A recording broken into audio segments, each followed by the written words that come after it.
அஸ்ஸலாமு அலைக்கும் and welcome to Amish home. Amish ஹோமில் இன்னைக்கு நம்ம சின்ன பிள்ளைங்கள்லேருந்து பெரியவங்க வரைக்கும் எந்த ஒரு ரெஸ்ட்ரிக்ஷனுமே இல்லாமல் என்ஜாய் பண்ணுற மாதிரியான ஒரு டெசர்ட் ரெசிபி தான் இன்னைக்கு பார்க்க போகிறோம். பார்க்குறதுக்கு குலாப் ஜாமுன் மாதிரி இருக்குல்ல, ஆனால் இது குலாப் ஜாமுன் இல்லை, சோயா பீன் கட். சோயா பீன்லேருந்து பால் எடுத்து அதுலேருந்து தான் இந்த டெசர்ட் செய்ய போகிறோம். வாங்க இந்த ரெசிபி எப்படி செய்கிறதுன்னு பார்க்கலாம்.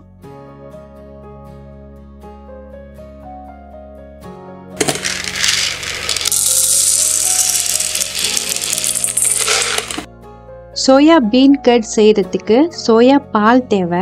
சோயா பீன்ஸை ஊற வச்சு அதுலேருந்து ஃப்ரெஷ்ஷாக நம்ம பால் எப்படி எடுக்கிறதுன்னு பார்க்கலாம். நான் இன்னைக்கு 1 கப் அளவு சோயா பீன்ஸ் எடுத்திருக்கேன். சோயா பீன் நல்லா மூழ்கிற அளவுக்கு தண்ணி ஊற்றி ஊற வச்சுக்கோங்க. 1 கப்புக்கு 1 லிட்டர் அளவு தண்ணி ஊற்றினா கரெக்டாக இருக்கும். சோயாபீன் நல்லா ஊறி வர்றதுக்கு குறைஞ்சது 4லேருந்து 5 மணி நேரம் தேவைப்படும். நீங்கள் கூட 8 மணி நேரம் 10 மணி நேரம் இல்லாட்டி ஒரு நைட் கூட ஊற வச்சுக்கலாம். நம்ம ஊற வச்ச சோயாபீன் நல்லா டபுள் சைஸ் ஆகி ஊறி வந்ததுக்கு அப்புறமா ஒரு மிக்சி ஜாரில் சேர்த்து நல்லா ஒரு ஃபைன் பேஸ்ட்டாக அரைச்சிக்கோங்க. நார்மலாக வீட்டில் நம்ம எப்போதும் தேங்காய் பால் எப்படி எடுப்போமோ அதே மாதிரி சோயாபீன்ஸ் அரைச்சி நம்ம பால் எடுத்துக்க போகிறோம். மஸ்லின் கிளாத்து இல்லாட்டி ஒரு நல்ல சுத்தமான காட்டன் துணி வச்சு நல்லா புழிஞ்சு எடுத்தீங்கன்னா உங்களுக்கு ஈஸியாக இருக்கும் பால் எடுக்கிறதுக்கு. தேங்காய் பால் எடுக்கிறப்ப முதல் பால் 2வது பால் எடுக்கிற மாதிரி இதுலேயும் நீங்கள் ஃபஸ்ட்டு திக்கான பால் தனியாக தண்ணி பால் தனியாக புழிஞ்சு எடுத்து வச்சுக்கோங்க. 1 கப் அளவு சோயாபீன் ஊற வச்சதுக்கு 2 லிட்டர் அளவு பால் எனக்கு கிடைச்சிச்சு. முதல் பால் 2வது பால் எல்லாத்தையும் மிக்ஸ் பண்ணி ஒன்றா எடுத்து வச்சுருக்கேன். அவ்வளோதான், ஃப்ரெஷ்ஷான ஹோம்மேட் சோயா மில்க் ரெடி ஆயிடுச்சு.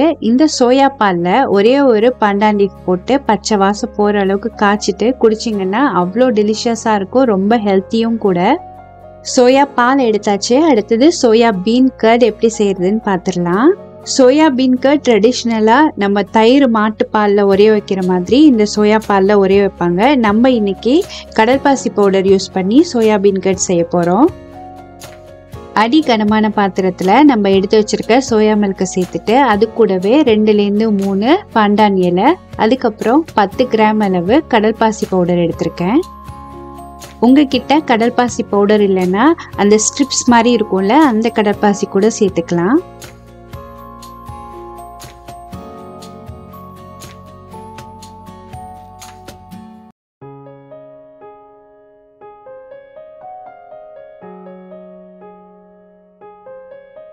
அடுப்பை லோ ஃப்ளேமில் வச்சு பால் பொங்கி வர வர இந்த மாதிரி கரண்டி வச்சு கிண்டி விட்டு நல்லா அந்த சோயாபீனோட பச்சை வாசம் போகிற அளவுக்கு கொதிக்க விட்டு இறக்கிக்கோங்க. அடுத்தது இந்த மாதிரி வடிகட்டி வச்சு எல்லா பாலையும் நல்லா வடிகட்டி எடுத்துக்கோங்க. பீன் கர்டை செட் பண்ண வைக்கிறதுக்கு நீங்கள் எந்த பாத்திரத்தில் வேணாலும் ஊற்றிக்கலாம். இந்த மாதிரி குட்டி குட்டி ஷேப்ஸ்லையும் நீங்கள் ஊற்றிக்கலாம். இல்லைனா எல்லாத்தையுமே ஒரே பாத்திரத்தில் ஊற்றி செட் ஆனதுக்கப்புறம் குட்டி குட்டியாக நீங்கள் க்யூப்ஸோ இல்லை டிஃப்ரெண்ட் ஷேப்ஸில் கூட கட் பண்ணிக்கலாம்.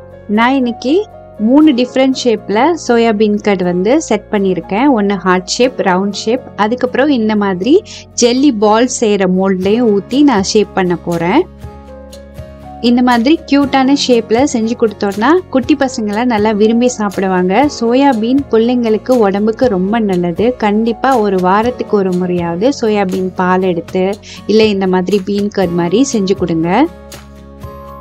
பால் எல்லாத்தையும் இந்த மாதிரி மோல்டில் மாற்றிட்டு ஃப்ரிட்ஜ்குள்ளே வச்சு ஒரு 2 மணி நேரத்துக்கு செட் பண்ண விட்டுடலாம். கடையிலலாம் நம்ம சோயா பீன் கட் வாங்கி சாப்பிடும் போது நல்லா செட் ஆகியிருக்க கடை ஸ்பூனால் எடுத்து ஸ்கூப் பண்ணி ஒரு பவுலில் போட்டு அதுக்கு மேலே ஒரு குலமலக்கா சீரப் ஊற்றி கொடுப்பாங்க. அவ்வளோ டேஸ்ட்டாக இருக்கும். இப்போ அந்த சீரப் எப்படி ரெடி பண்ணுறதுன்னு பார்க்கலாம்.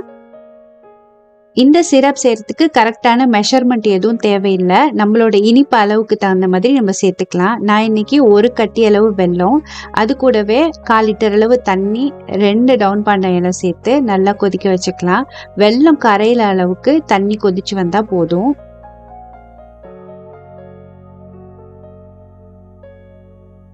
இப்போ பாருங்க, பீன் கட் நல்லா செட் ஆகி வந்துடுச்சு.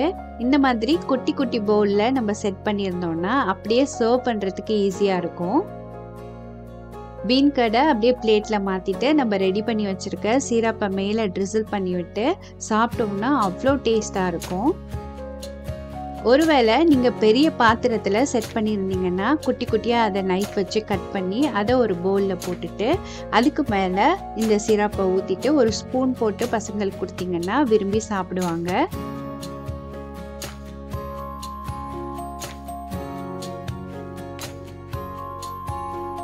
இப்போ பார்க்கும்போதே சாப்பிட்ணுன்னு தோணுதா?